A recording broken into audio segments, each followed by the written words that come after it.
Okay, but let's just trust me, he's here. I'm a spiritual ghost, something. Yes, okay. So yeah, I think we just start. You volunteer to use the split button for me, so yeah. Are you ready with the split? Yeah, sure. Perfect. All right. 3, 2, 1, go. Bam. So, thank you. Don't blink, guys. The first skip is coming immediately, so you don't want to miss it. So yeah, this is Tomb Raider Anniversary. This is a remake of the first one, of the original Tomb Raider. Graphics, new engine, and as you can see also a new set of glitches. So this is the main glitch we will be using. It's called airwalking for rather obvious reasons. Basically what you want to do is whenever Lara stumbles on a ledge and she gets a specific animation, you can pull out your weapons as she does that, and as long as you keep like you're holding out your weapons and you keep on moving, you basically will not drop the airwalk. However, one big restriction that we have is we cannot alter the height that we're airwalking at by ourselves. To do that, we have to basically abuse the level geometry.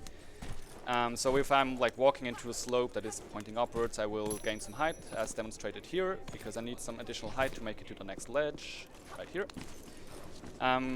Obviously, the other way around, if I like go into a ceiling that's going downwards, then I will lose some height. So like a big part of the I'm on the wrong settings.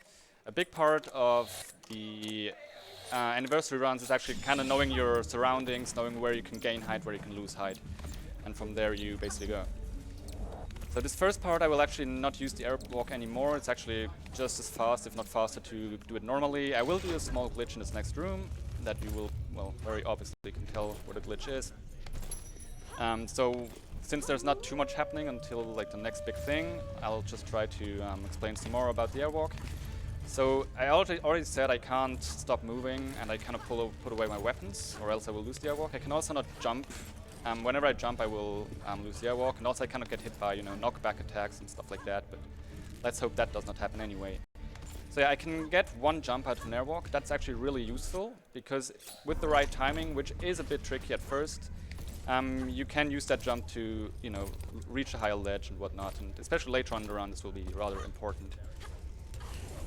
Okay, so in the next room, I will go out of bounds. Going out of bounds with an airwalk, and as I said, like being able to change your height by using level geometry is rather easy, because the more remote places of the map, they don't have very well coded collision. So whenever I'm like in a spot that you're not supposed to be with normal gameplay, you can usually find some easy spots to go out of bound on. So for example, on this slope here, this side is not very well coded, I guess. So here we are out of sight. Now we'll try to drop in a very specific spot out of bounds, because the next checkpoint actually extends quite far into the void, and if I hit it, I will be teleported forward by a bit. Okay, got it. Jeez, guys, I still can't do it. So you heard the jingle probably, and so now I reload the checkpoint, and for some reasons that checkpoint is actually the one for the next part. So I skipped a longer hallway there. It's not too big of a skip, like maybe 10-15 seconds, but we take it. So what you will also often see is that I basically never run just normally. I will either do these backwards handsprings, or I will side roll, or I will do swan dives. Generally, backwards handspring is the fastest way of movement, but it has some obvious drawbacks, like you can't really see where you're going. So it's only really useful if you know that there's just a straight up ahead and you don't have to maneuver to left or right. Then sideways rolling like this is very, very slightly slower, but you obviously can kind of see where you're going, so it's generally like the preferred way of movement, at least for me. Some people try to squeeze out every possible optimization, but yeah, let's not talk about that. And then there is swan diving like this. I cannot do that for obvious reasons during an airwalk. As I said, I can't jump and maintain the airwalk, but it's very useful on ground because you can clearly see where you're going since it's going just in a straight line ahead. Yeah, so that's a bit of that. Next up is the Lost Valley level, where we should stop a waterfall. So you can already see it there in the distance. It's a big waterfall that's blocking the passage to the next level. So you're supposed to collect 3 cogs and insert them into a big machine on the other side of the wall. Here you can see in distance, but yeah, since I can just completely skip that, I will not even go into explaining that.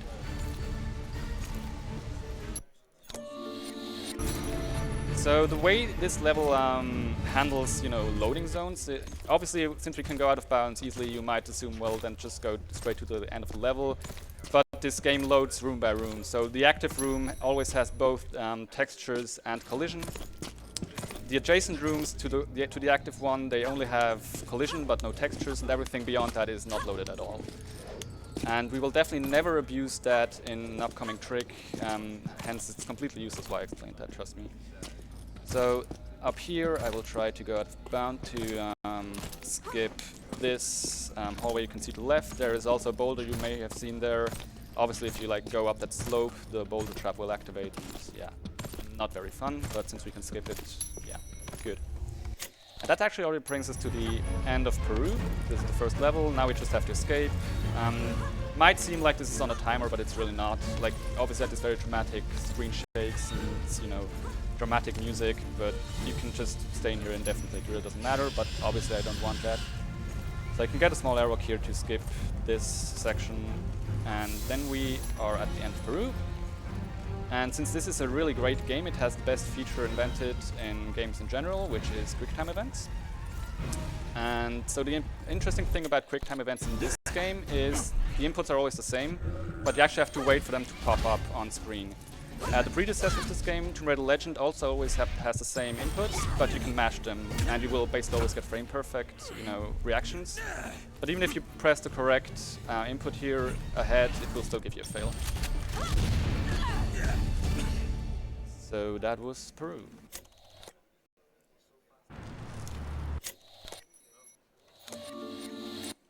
I've acquired new. Next up is Greece.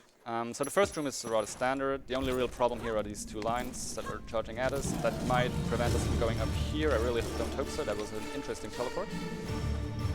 And then I can rather easily go out of bounds underneath the pedestal here on the right, the platform. Oh, good. And then up next is kind of one of the key locations in both the original Tomb Raider and in this one. It's St. Francis Folly, the main room.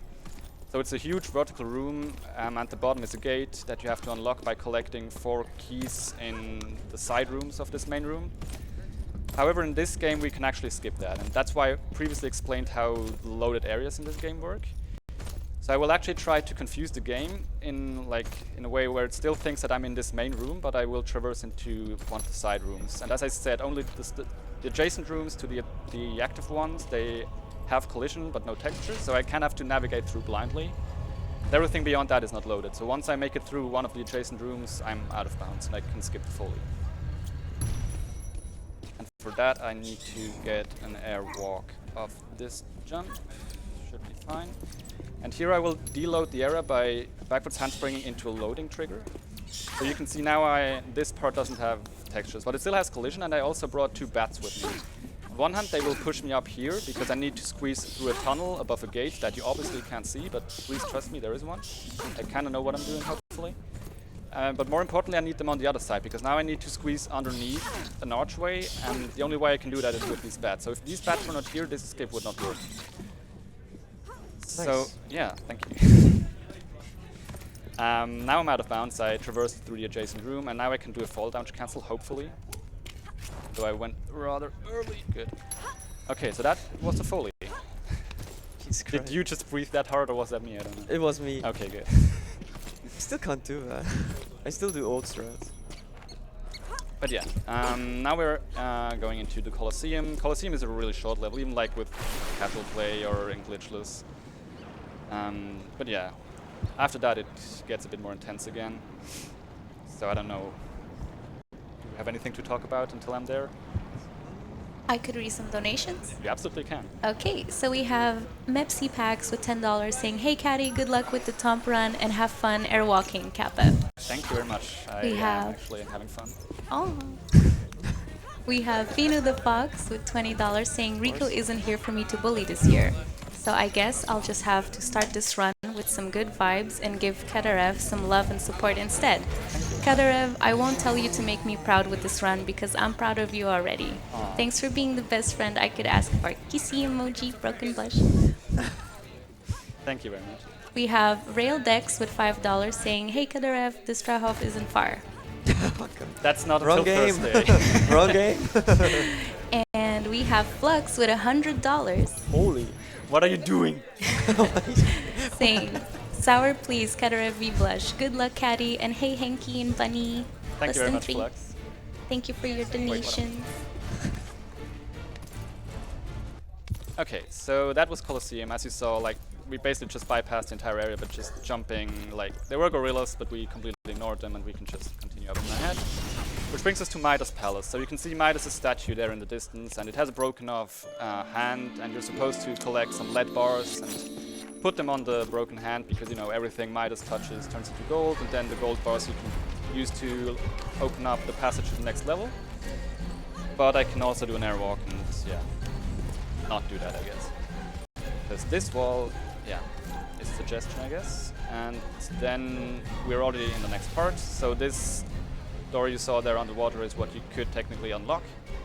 Here I can extend my period out of bounds by loading that part from out of bounds. So I'm still out of bounds, and I can skip this tunnel system here. And then maybe I will also succeed in doing that for this part. Looks fine. Yep. Okay, so I can stay out of bounds. And then I can resurface here, but I'm still out of bounds. And then I can try to get an airwalk off this box, which I did. Good. And that lets me bypass this big room. Now it does save quite a bit of time, but it's also rather easy to skip it by just, you know, going into the room and then get an airwalk there. But it bypasses the cutscene, and overall it's faster, so that's nice that worked. And now we're approaching the end of Greece, and Greece actually has a boss fight at the end. The boss in Peru we completely skipped. We also do that in 100%, so very good boss. But the boss in this level, it's basically 2 centaurs, and they're equipped with shields. And they have a special attack where they have a petrifying gaze, so they look at you, and after a while, if you like have your weapons out, they will petrify you, which is obviously not very good. So this game, if you shoot enemy or most enemies, they will draw aggro, and if their aggro meter fills, which will be underneath the health bar, they will charge at you, and you have a special move called Adrenaline Dodge. If I do that on these centaurs, they will be stunned, and I can rip off one of their shields. So my goal will be to rip off one of their shields, then use that to reflect the petrifying gaze back at the other guy who still has the shield. This is the fastest way, but before that, obviously, it's time for QT. Also, I'm playing with VSync off. VSync off changes the enemy AI to be a lot more aggressive and also kind of like less predictable, so I hope they kind of behave. Not too bad until now. So now they're aggro, so this is the petrifying gaze. I don't have a shield yet, so I can't reflect it. But next time they will now charge at me, and I can adrenaline dodge this. And now they're stunned, and I can use my grappling hook to rip off the shield. I will switch to manual aiming mode, because this allows me to better control which centaur Laro is aiming at, because as I said, I want to target a specific one now. What am I doing? So I want this one, because he still has the shield. Actually, I want them to be kind of separate. Okay, this could work. So now they're petrified, and if I unload my entire magazine without the other guy running me over, I should be able to kill him in this side. Yeah, Nice. perfect. So since this guy doesn't have a shield anymore, he will automatically use the petrifying gaze attack next. He will not charge me, so this is where the big time save comes in, compared to going after the other guy. And my control will please work. Great. So definitely should remember to switch back to the other aiming mode, because as you maybe saw, like manual aiming mode basically always centers the camera behind Lara when she targets an enemy, and obviously if I'm airwalking past enemies, that's really annoying, so I really don't want that. So next up is Egypt. Egypt has a really interesting level concept, where the last part of the level is basically right next to the start. But it's sealed off by a big gate, and you have to go into a big side area and get some key items there to unlock the gate. But I think I might be able to, yeah, bypass that because I have an airwalk. So I will also start to stack up on some Magnum ammo. Magnums are the black pistols that I got from the Pierre QT previously. So this is an ammo I want. This is not very good. Might have to go back to the checkpoint because actually, okay. You're fine, you're fine. Yeah, so the fireballs of the mummies obviously knock you out of the airwalk, and I want to get back up there because I need the height to go all the way up here. And once I'm on the upper ledge here, I'm high enough where I can get an airwalk and then go out of bounds again. Once again, I will do a fall damage cancel here. Basically, the way fall damage cancelling works is you can get certain animations that will allow you to use the grappling hook in your jump. And for whatever reason, when you do that, the height from where the fall damage is calculated is reset. So if you do that close enough to the ground, it completely ignores fall damage. These two mummies I basically have to fight. Technically, it would be able to ignore them, but since I have to actually do a puzzle next, I really need to focus. So I obviously want them out of the way. So yeah, this is the only puzzle we're doing. There are 4 rotating pillars here, and it's really complex. So you have to first rotate this one twice, and then you have to go over to this one, and then rotate this one twice. And that's about it. So yeah, that's about the extent we can handle when it comes to puzzles in this one. As you saw, I already did a front flip on top of the pillar here. This obviously saves a small amount of time. And then we're already also approaching the end of Egypt. It's basically the same concept again as at the start of Egypt. The final room is inside a Sphinx statue, which is sealed off, and you have to get key items in adjacent rooms, but you might be able to guess how I circumvent that. Or at least I hope I can circumvent that. Because the gate which seals off the Sphinx statue has a ledge on top of it, and I really like ledges usually, because you can get airwalks off them.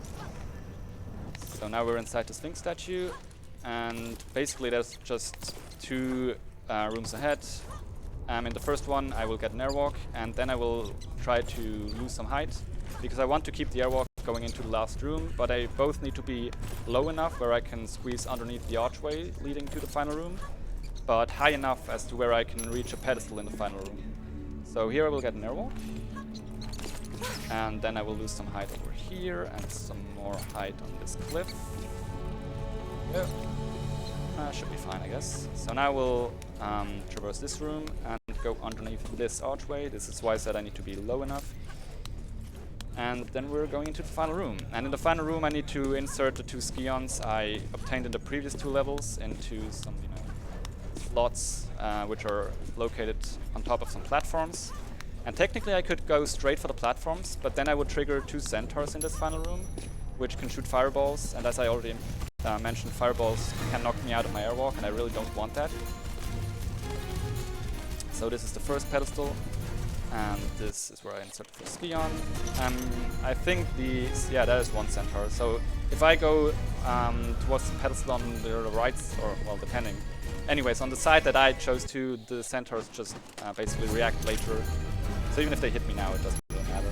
And that's the end of Egypt. And since it's the end of Egypt, that means QTs, and that's really cool. So one thing I should mention, for every level end, there is a very slim chance of me actually not getting the correct level end trigger and proceeding to the next level, but instead getting teleported into the cutscene that plays before the level end. And obviously in the cutscenes there is no level end trigger, so if that happens I am kind of screwed. Now obviously I have backup saves, and it is a very slim chance, but I did get it during practice yesterday, so yeah. That's Egypt, and that should hopefully bring us to the Lost Island, which is already the last level. At the start of Lost Island, or Natla's Mines, which is the first segment of the last level, I don't have any weapons, so there is no way to airwalk, which is really bad because I don't know how to play this game outside of airwalking. So I actually have to really pay attention here. And the way you regain your weapons is they basically have been taken away, and they're sealed inside a room, which to unlock the room you have to collect 3 fuses and maneuver a crane with a box to smash through the roof of that small room, and that takes a while. So puzzles, yeah. Now, airwalking, as I said, I can't do yet, so there's no way to bypass the puzzle that way. But luckily we still found a way. So it turns out when you use your grappling hook while grounded, for some reason the range of your grab, like pickup range, is extended. So you can kind of see our pistols there shimmering. And by using my grappling hook in this spot, I can just pick them up through the wall. And since I now have weapons, I should be able to get an airwalk off this ledge and go up here and find a spot where I can go out of bounds. Right here. In this next room I will pick up the magnums. As I said, they will be rather useful because they actually are our weapon of choice for the final boss. It's perfectly fine to, or possible to kill her with the normal pistols, but it takes quite a while. So they're down here. Also, I really want to avoid the lava. Hopefully I didn't jinx myself. Next up is probably the most infamous room when it comes to speedrunning this game. Or, well, not quite up next, but, you know, the next significant thing will be the so-called vertical room of the Great Pyramid. It's rather infamous because if you start out running this game and you have not quite gotten used yet to jumping out of airwalks, which you really need to do there to reach certain ledges, the problem is the vertical room is filled with lava at the very bottom, and there are no checkpoints basically in it if you want to go for the fastest way. So whenever you die, you basically get sent back 2 minutes, because the last active checkpoint that I got was right at the bottom of this level here. Here I have to do another fall damage cancel. And from now on, basically all checkpoints, or not all, but the next checkpoints, they will not register correctly. You will get the jingle and the text on screen saying checkpoint, but they're not correctly registered. So this holds true for the entire vertical room, which is why I really don't want to fail it, or else I get sent back quite a bit. So I actually might turn it down when it comes to the talking. That's fine. So I will get my airwalk in this room, then I will leave it go out of bounds and load the vertical room from out of bounds. This bypasses enemy triggers in the next room, which saves quite a bit of time. But as I said, no checkpoints, which is kind of the downside. So on this side I can go out of bounds. This is the vertical room, or at least the bottom of it, and I should be able to load it from out of bounds over here. And I'm actually high enough where I can reach this out of bounds platform. And from here on I will hopefully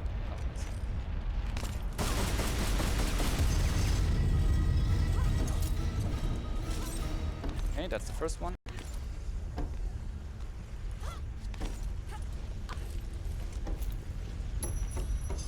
It's like the game is mocking you with all the checkpoints it gives you, but doesn't really give you, so that's not very helpful.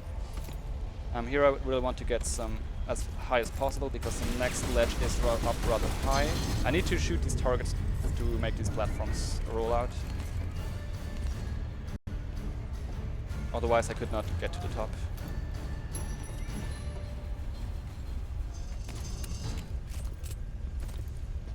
Okay.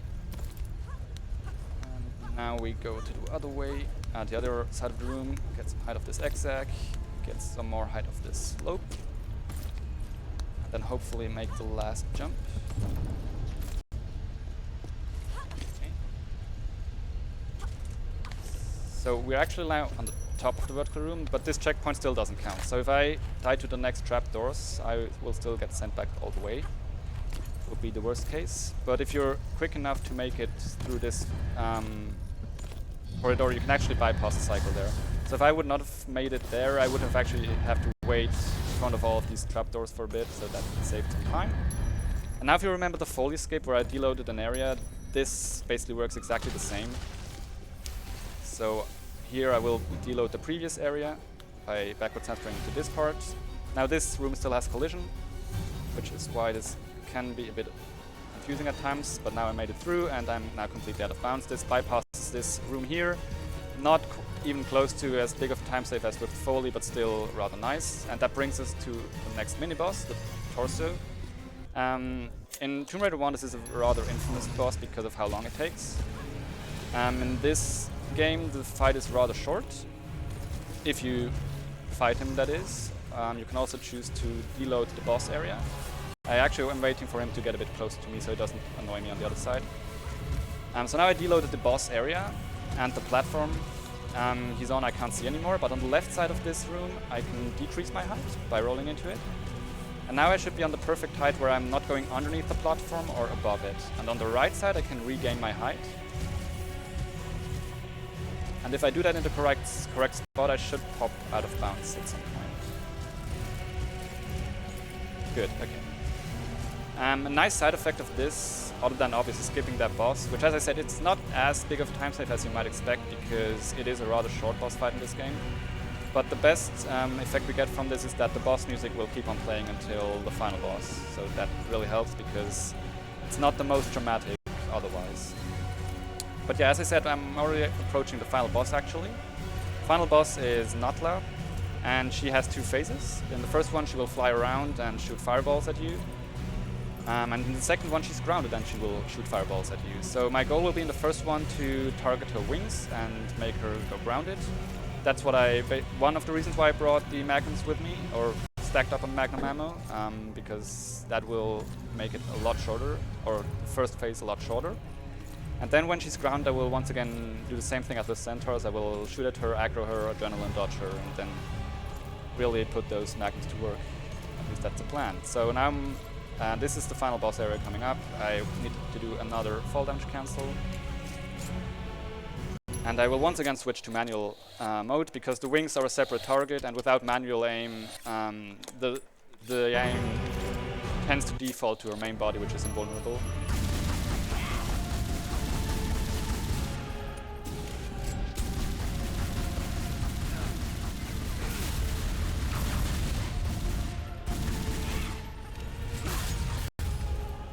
Fine. Nice, one shot. Okay, so now it's the second phase. As I said, I will just aggro her like this. And now the only way I can really avoid her is by doing a front flip over her. I will shoot her a bit with the normal pistols to do a bit of damage, which is just enough to two-cycle her with the magnums afterwards. So now this is the first cycle. And I shoot her again, same procedure for a two-cycle. Now if I had gotten the Uzis earlier on, I could actually one-cycle her because you can just stun-lock her throughout the stun phase. But the Uzis are kind of hidden behind the 2-minute QTE, which I'm not really willing to do. But the actual final boss of this game obviously has to be a QTE because it's the best feature. And there definitely have never been any runs that have died to this QTE. Like, that would be absolutely ridiculous and really tragic. Like, that definitely has never happened. And I really hope I'm not screwing it up. You have lost everything. I hope it's up left. Up is correct.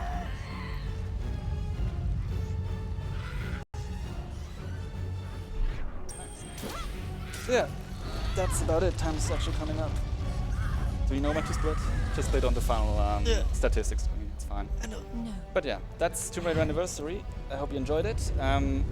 If you want to watch more Tomb Raider speedruns, there will be more on Thursday morning local time, including the very important one from God, Tomb Raider 3. That's it, I hope, yes. Thank you. That was not statistics. It was. But yeah, more Tomb Raider runs on Thursday morning, there we go.